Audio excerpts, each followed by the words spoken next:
Bonjour, heureuse de vous retrouver à travers ce nouvel audio. Aujourd'hui, comme promis, je partage avec vous quelques réflexions sur le pouvoir de la volonté.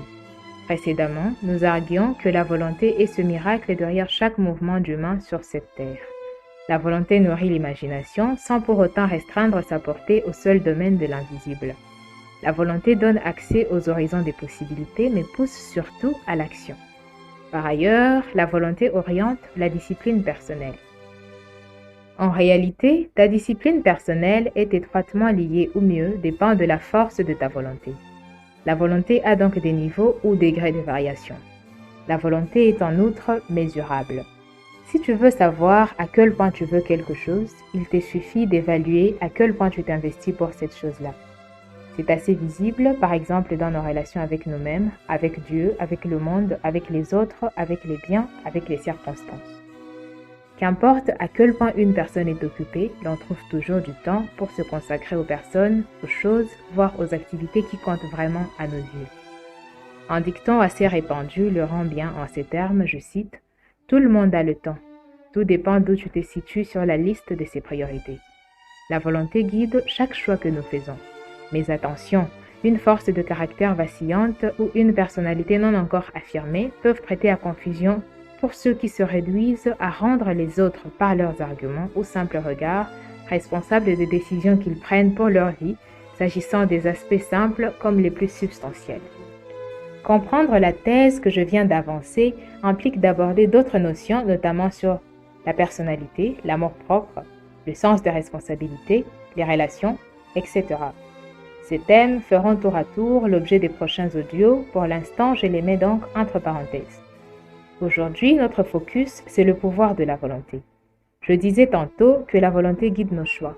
Il y a cependant un préalable fondamental. Cette volonté doit réellement nous appartenir. N'est-ce pas étrange comme réflexion tout de même?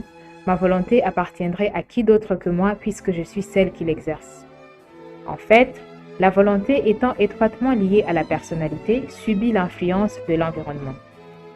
Cette influence peut être positive ou négative selon l'environnement trouvé et plus tard l'environnement choisi, c'est-à-dire à l'âge de la raison et au fur et à mesure.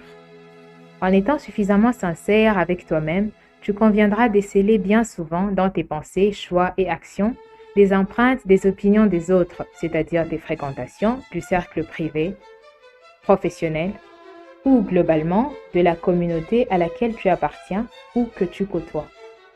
Pour certains, l'influence est si envahissante au point de les limiter, même dans leur prise de position, sur une question ou un enjeu, à des simples producteurs de réflexions par procuration, puisque réluctants à l'idée de penser par eux-mêmes. Cet état se répercute même au moment de construire une vision et faire des plans ou avoir des rêves pour sa vie. Le genre humain, au potentiel d'une grandeur inouïe, se constitue peu à peu en une génération de clones volontaires qui vivent pour se ressembler les uns les autres, au point qu'être différent devient un dédale effrayant et source de complexes que seuls quelques courageux prennent la peine de s'y aventurer. Sous le coup des influences, la volonté peut se conquérir, se reconquérir, s'aliéner, se perdre, mourir ou renaître. Certes, ces évidences sont pour l'essentiel inconscientes et il faudrait prendre le temps de s'étudier soi-même pour déterminer l'impact réel de notre environnement sur notre volonté. Exercer le pouvoir de la volonté est une responsabilité si élevée au regard notamment du fait que chaque « je veux » s'accompagne des conséquences à assumer. Certains, pour avoir été ainsi éduqués, par crainte, voire par lâcheté, d'autres, à la suite d'une exposition à des événements malheureux, des déceptions, choisissent de se cacher derrière les autres, les circonstances ou les choses. Le principal pour eux étant de parvenir à identifier la personne, la chose ou l'événement responsable de leurs pensées, choix, actions ou inactions. Tant que ce n'est pas de leur faute, le compte est bon, tout va bien, ils peuvent se détendre et procéder. Ce sont là, entre autres, cas de figure type de l'aliénation ou perte consciente ou inconsciente de la volonté. Dans la durée, ces cas exposent la volonté à une mort certaine, donnant naissance à un clan de défaitistes refroidis qui se meuvent sans attente ni foi en l'avenir sur cette terre. Pour eux, être ou ne pas être n'est pas plus qu'un simple axiome valable selon le cas. Ils existent et font partie des statistiques, contribuent aux données démographiques et autres, mais en eux, la vie a pris congé depuis des temps immémoriaux. La volonté peut également se conquérir ou se reconquérir et renaître. Cette renaissance coïncide ou donne lieu à l'appartenance qui est la condition sine qua non de l'exercice à l'état pur du pouvoir de la volonté. Ce pouvoir qui offre les clés de la vie, une vie en toute conscience.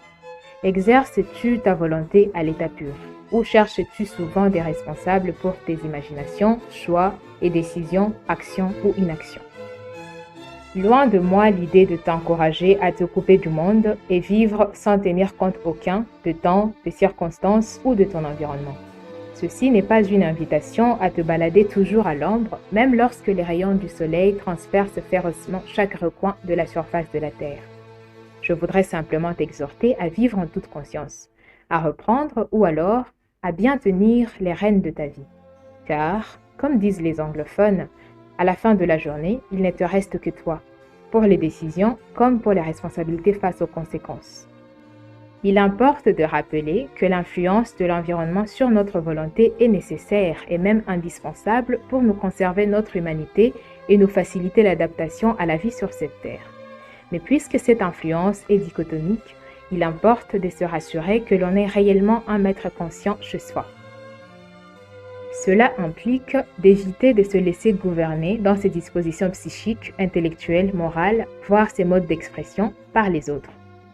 Une telle emprise résulte notamment de l'habitude d'être toujours d'accord avec tout le monde ou avec les opinions de certaines personnes.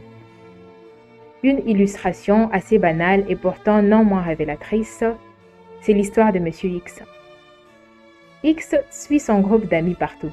Pour lui, quoi qu'il y ait d'écrit sur son agenda ou sur son cœur, il l'oublie automatiquement si Y a une opinion divergente.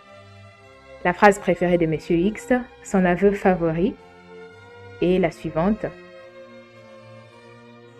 Si Y le veut, alors je le veux aussi.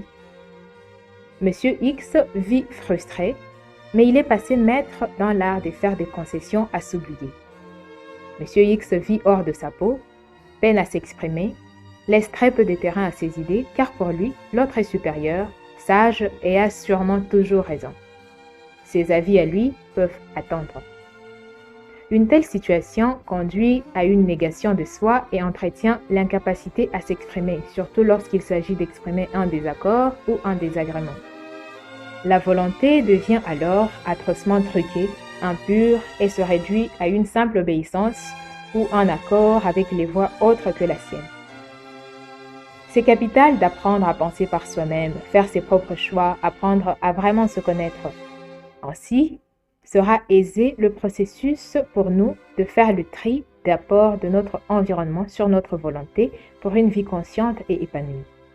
Ton environnement devra alors nourrir ta volonté et ta conscience la purifiera. Tu seras alors à même d'exercer le pouvoir de la volonté à l'état pur. Avec la volonté, tu pourras être en mesure de vivre exprès, de bloquer l'accès automatique au système de pilotage à distance de tes humeurs, tes choix, tes pensées, tes attitudes par des personnes, des choses ou des événements du présent, du passé ou du futur. En exerçant ta volonté à l'état pur, tu peux enfin assujettir ton imagination à ce que tu veux vraiment que soit ta vie ici-bas. Jouir du pouvoir réel de la volonté implique de se connaître, s'accepter, avoir confiance en soi et développer le sens de la responsabilité. Au cours des prochains audios, des thèmes se rapportant à ces notions seront développés pour faciliter une nette compréhension du pouvoir de la volonté et ses bénéfices. D'ici là, prenez bien soin de vous.